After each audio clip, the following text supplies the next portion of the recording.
And it's rolling. All right. As you all know, my name is Wesley Scholl. Whoa. Thank you, Jules. I'm running for HVZ Admin for next semester, and I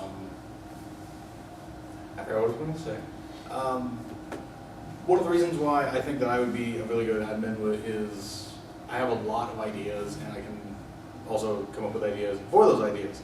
So if there's ever a situation where I come up with something and either my mod staff or the player base say, hey, this is unfair, or this wouldn't work, or something like that, I can always come up with a way to sort of patch it. So, like for example, at some point in our game, like, didn't we have it so that the noodlers could have 2 hits? No.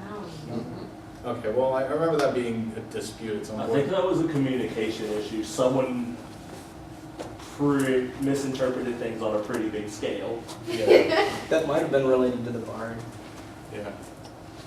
No, it wasn't. I remember what it was now. I think it was a Having training to kill something something before you. Yeah, it was during that training mission. It was probably mixed up. But yeah, it's one of those things where like we can just patch it up real quick and then fix it. Another thing that I want to do if I become admin, for HVZ this semester we had a sort of text alerts system That I totally didn't use. that never got used. I used it once. Yeah, what? and it would have been Text alerts. it would have been really nice if we used that, because we could send out text alerts to everybody in the player base whenever there was a situation where like, oh well, an objective was completed. We could just tell everybody, hey, this objective's been completed, don't fucking go here. So, You were totally on that camera, Carson. it could be, yeah. Yeah, there was no way you're ducking under that. You want me to repeat that? Do a barrel roll. Do a barrel roll, okay. So, with the text alerts, like, we could use that to sort of say, okay, well, this objective has been completed, don't go here, just work with everything else. Or if there's an emergency or anything like that happens, we can let everyone know immediately. So utilizing the text alerts would be a nice feature.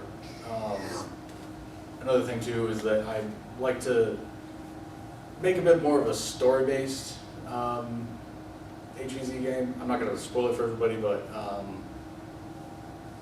it'd be a little complicated to run. Like that's the one thing. The other stories that I have in mind are a lot less complex and more just fun. Jules? Where do you get your mission ideas from?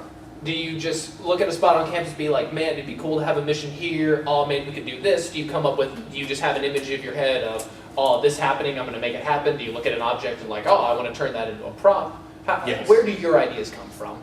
Yes. No. Like, don't be cute with me. Okay. Don't be cute with me. I'm being serious. Like, I'll look at a specific place. Like Morgan and I were walking here. It was that weird up ramp between Pruis and like, where Bracken Library and Neuer are. And there was this pillar and this sort of wall here, and I was like, this would be kind of a neat hold point. Like, just kind of looking at it, and I was like, that's not a bad idea, because it's at the south end of Meat Grinder, or not south end, east end of Meat Grinder. So it would just be kind of a neat place. Matt? I noticed on your application you had different ideas. Can you just like give me an example of 1 or 2 of those? I'm curious. In broad terms, one idea for like a story, for example, would be something based pretty closely upon Dark Souls, which, you have humanity, you have souls, that sort of thing. So we'd actually have like a currency system in the game. And the reason that could complicate things is because humanity kind of acts as like a second life sort of system. So I restrict players to having, only 3 as humans, but that's basically 3 armor for them, for all of them. So they would have to earn them as they go. Ready? I'm less concerned about the story, more concerned about just like running the game in general. Like HVZ is without a doubt the most popular game, is notorious for like moderators having to make difficult decisions on the fly. Yes. So like, do you think that you're prepared for that, or how do you think like you would approach a difficult situation? Like there are some people in this room, Jules, who during their games had to make very important decisions on the fly.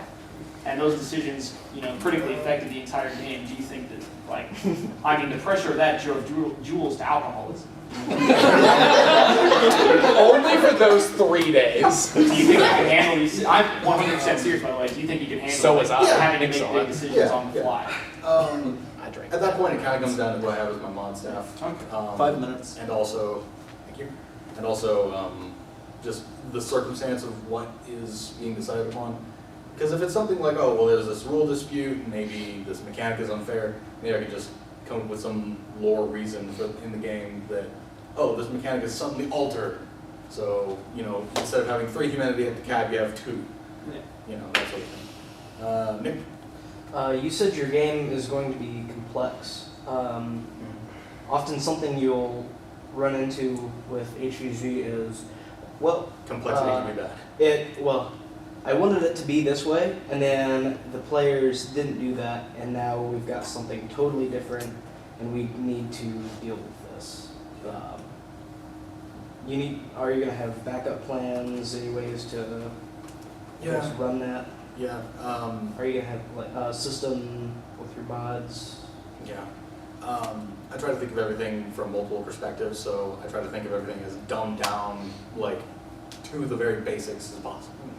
So if the whole humanities mechanic doesn't work, or you just say, okay, look, it's armor. Plain and simple. You die, you take it off, you hand it to whoever got it. Done. Jules? What's your mod staff gonna look like?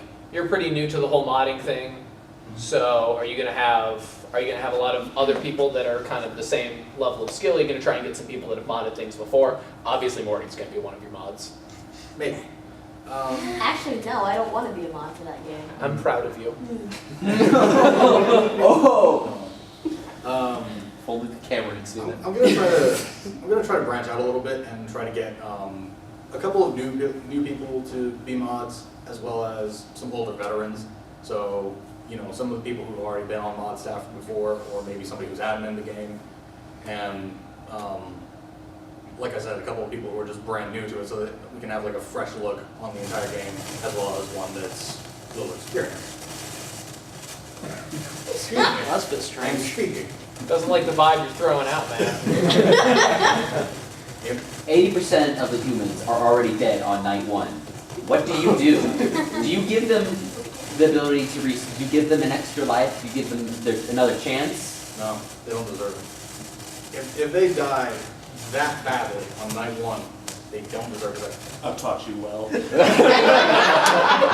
you. That actually is a very good question. Would you be willing to like have a game that only goes 3 days if the humans don't make it? Like if all the humans die on the 3rd day, would your game just end, or would you have like a revival mechanic, or how would you handle that? Because in the past, it's very obvious that the admins, or at least the people making the games, have tried to make the games go the full 5 days. Let's say like something happens where your game ends before then. What would you do? Like, would you have it end early? I could have it end early, or I could have a sort of system in place where we just roll back time and say, okay, we're starting again. So we've only got the remainder of the game. And this time, won't fuck up. Right? What leadership qualifications do you have? It was fun. Okay. Robert? In terms of like writing missions and just overall fit and HVZ mindset, would you consider yourself more pro-human or pro-zombie, and why? It's actually a tough question. I kind of consider myself a little bit more pro-human, but like I try my best to balance that out and stay neutral, because I've always wanted to see a human victory, and with Jules' game, that was as close as we'd gotten to a human victory, and that just kind of got pulled away from us because, you know, we didn't deserve it. So. No, that's why. Oh, I know. Okay. Casey. In previous games, we've had it happen where humans get fucked on night 3 or whatever. Now you've been asked how you're going to deal with that situation. How are you going to prevent that situation? I'm not. That's part of the game. Okay. Well, Well, it's really true. Yeah. You're gonna hate it. It's gonna happen is, one night or two. You just have I mean, to the point where humans, where it goes from like a to the 30 point, to 70% Mm. dead. no, to the point where we would be at risk of the game ending night 3. Not saying that the humans can never get fucked. That's definitely Right. happens. But what measures are you going to prevent? What measures are you going to take so it's more leveled out, and so we actually aren't at risk? 10 seconds. That's a good question, actually. I'll have to get back to you on that. Jules? You have a question? No? You said you're pro-human. That Thumbs you- If you have questions for him, I just say PM and then just Yeah, if you have post